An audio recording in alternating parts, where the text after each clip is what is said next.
As subtle with its dark message as a cop-killer bullet through the heart. Like father, like son.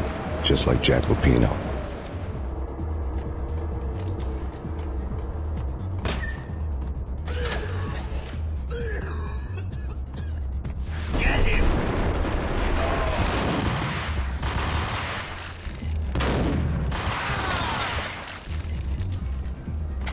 The book had never been a bestseller. Given the setting, I was surprised to find that somebody had been passing time reading. The paperback was entitled, The Age of Murder and Storm. The blurb on the back mentioned Norse mythos and RagnaRock, the end of a Viking world with a terrible winter that covered the earth in ice, when vile crimes were rampant and all humanity lost. I could see how somebody impressionable might get it into their head that we were at the end of time. I was also beginning to see what the nightclub and its owner were all about.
Books on the occult had been piled on the table. The room was stacked with light reading, such as Necronomicon, Witchcraft, and Paradise Lost. Old exotic titles like Malleus Maleficarum and De Umbrarum Reini Novum Portis. Books with pentagrams on their covers, all dealing with the occult and the infernal, lying between stacks of horror videos and a couple of Ouija boards.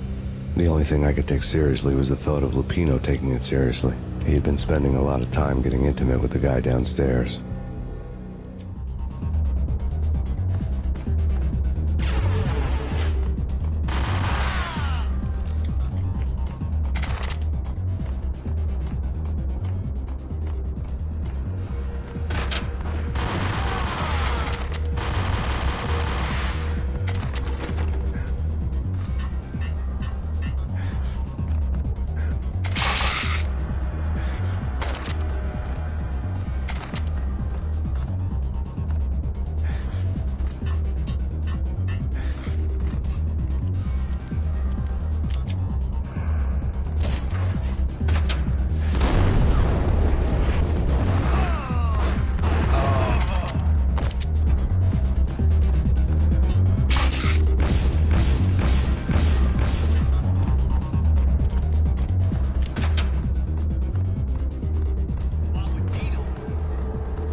The backstage area led to Lupino's inner sanctum.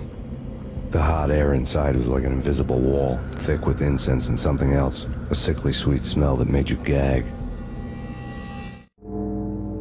This was the rotten core of the Big Apple. Lupino lurked somewhere ahead, like a spider at the center of his web, waiting. The vapors in the air started to make my head swim. Torn pieces of a letter lay scattered on the sofa.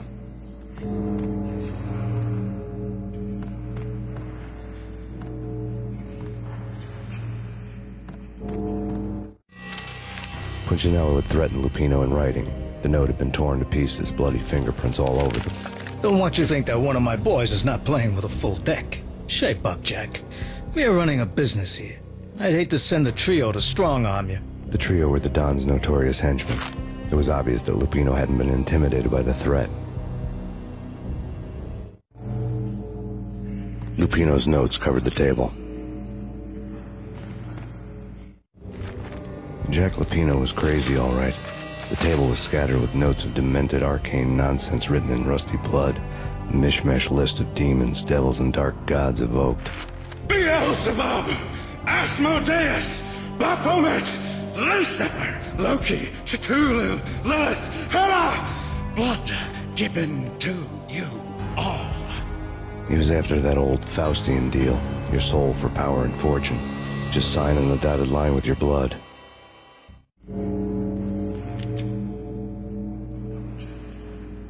Lupino's notebook lay on the pedestal. Jack Lupino was crazy, all right. Mythic wolves, let loose to devour the sun and the moon. Lupino is the wolf. I'm Mr. Beast, the big bad Fenris wolf. I'm the end of the world man, wearing the flesh of fallen angels. After Y2K, the end of the world had become a cliché. But who was I to talk? A brooding underdog avenger alone against an empire of evil, out to right a grave injustice. Everything was subjective. There were only personal apocalypses. Nothing is a cliché when it's happening to you.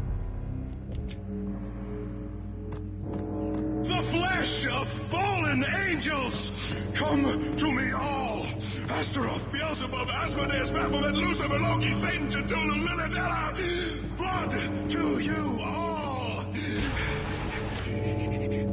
Secrets living under the skin of reality. I've seen it. The corruption of flesh. I'm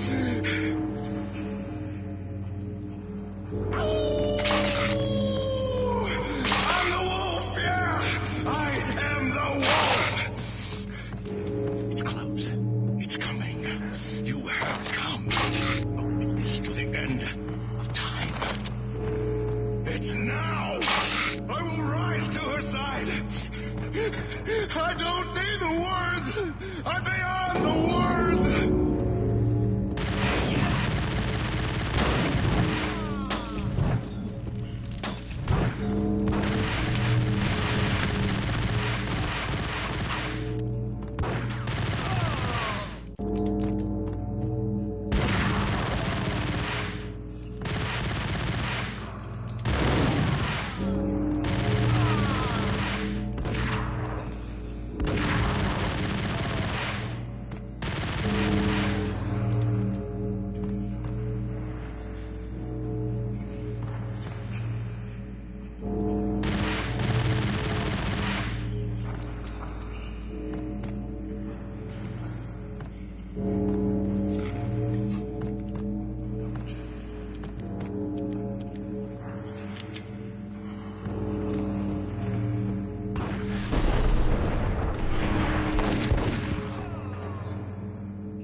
I had known there'd have to be a catch in it somewhere, and this one was the Empire State Building of catches. Lupino was pumped up and dying to go 15 rounds with a mutant alligator. And then he started this spooky monkey talk, straight from a bad dream. Mine. I have tasted the flesh of fallen angels. I've tasted the devil's green blood. It runs in my veins. I've seen beyond the world of skin, the architecture of blood and bow and arrow. Death is coming! She is coming, and hell follows with her. This is the twilight winter. I am ready to be her son. Her time is now, and all who stand in her way must die!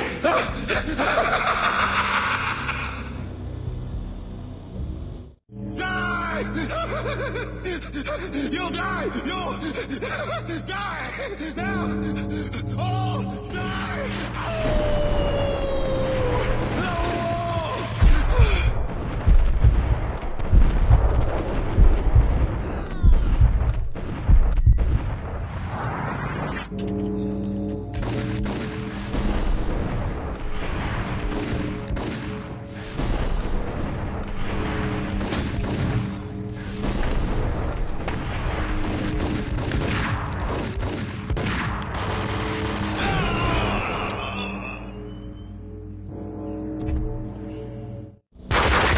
Lupino finally went down. I wanted to make real sure he'd stay that way. V was a bad monster. Turned them into friggin' zombie demons from outer space. I think he's dead already. Huh? And that's when it happened. But dead or not, you've got the wrong guy. In stepped this knockout femme fatale, holding a gun to my face. I returned the favor. Lisa Punchinello. Lisa Punchinello was the Don's wife. Mona Sachs. Lisa's evil twin. Your safety's off, evil twin. You might hurt someone with that gun of yours. Lisa's the damsel in distress. I'm the professional. I'd blow you away without batting an eye. Sure, and you can check out my credentials splattered all over this joint. Jack couldn't have framed you. Not the state he was in. We're after the same slime bag. Angelo Quincinello's the one who murdered your friend and framed you with it. You know this for a fact? I've got my sources. I don't have a clue these days. I just shoot them as they come. Who put a contract on the Archfiend? This one's mine. I hate the guts of that sadistic wife-beater. Why not pool our bullets for this one? I thought you'd never ask. My finger was starting to twitch. How do you like your whiskey? I'm easy, as long as you don't try to slip me a Mickey. You're a real angel, Max. It was good stuff. Tasted sweet as honey going down. Nothing personal. Can't risk you going berserk and getting Lisa